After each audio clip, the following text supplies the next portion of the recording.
Feed the Kitty, Episode 60, released in the U.S. March 3, 1966.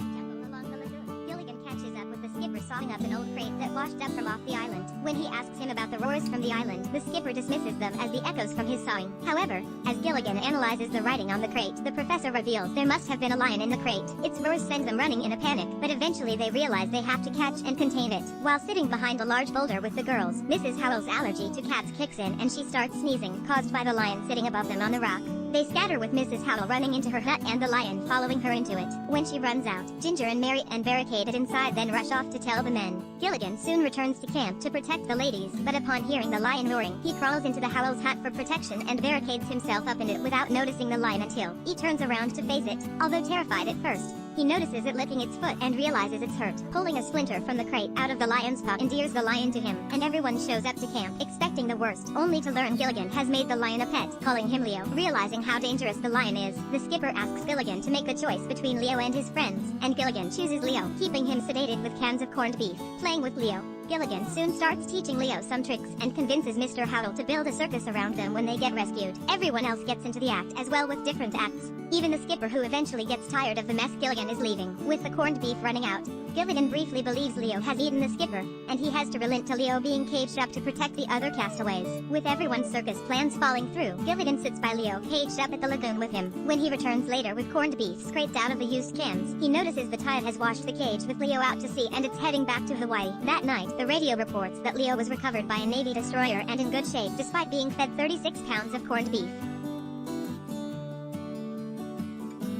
Skipper, there's a lion on the island. There's no lion on the island. What's a fearless Leo? That's a lion. I'm allergic to cats. Act 2.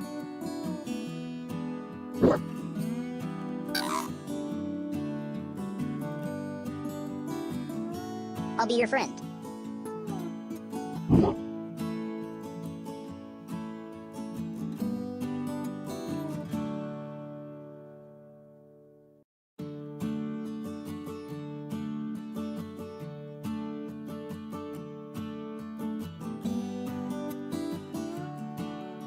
Either he goes or you both go.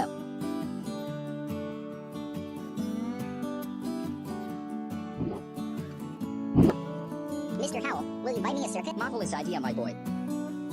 I'm a tart. I want to be in the circus. Oops. I'm out of corned beef. It's your circus act. There are 3 movie goofs that we caught in this episode.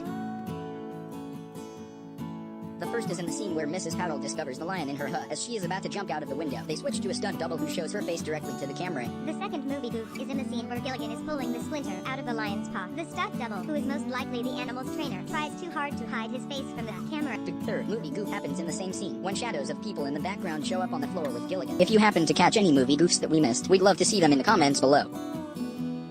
The lion in this episode was named Zamba. Zamba was an orphaned African lion cub owned by Ralph Helfer, an exotic animal trainer who owned a ranch called Nature's Haven Wild Animal Rentals Company in Van Nuys, California that he opened. In 1955, the cub was named after the Zambezi River in Zambia, where he was found near death by 2 of Ralph's friends Jack and Brian I, who were on a 3-week safari photographing the wildlife in Africa. Brian I really got attached to Zamba while they were nursing him back to health, but they both knew their good friend Ralph would not only be the perfect person to raise Zamba, but he had the property to do it when they brought him back to America. The animal trainers of Hollywood in that time used cruel treatment in the training of their wild exotic animals in the entertainment industry. The trainers brought them in with cages, used the fear and intimidation of whips, guns and chairs to beat their animals into control. Even as a child, Ralph pledged his life to a crusade against animal cruelty. Ralph was going to raise Zamba as a member of the family, using his own animal training philosophy he called affection training, emphasizing love, patience, understanding and respect. Zamba grew into a magnificent lion that Ralph formed a special bond with, and he trusted him completely. Because of Zamba's good nature and gentle disposition, he became very well known in the entertainment world. Many people called Ralph to make appearances with Zamba. Ralph brought Zamba to help in many charitable organizations to raise funds. Many of them involved children, and they were happy to help schools for orphans, the children's wards at various hospitals, the March of Dimes and the Red Cross, and many more. He also visited homes for the sick and even attended Christmas parties. They were not above doing things for the less fortunate or giving to the needy. They even rode in the Tournament of Roses parade on a very large float that represented the days of the Roman Olympics, with the Colosseum, Circus Maximus, and gladiators. Soon, because of the Antelope Valley Freeway, Ralph and Tony's property was cut in half, so they had to relocate to Soledad Canyon, where they bought 600 acres of land to build their new ranch, and they decided to name it Africa U.S.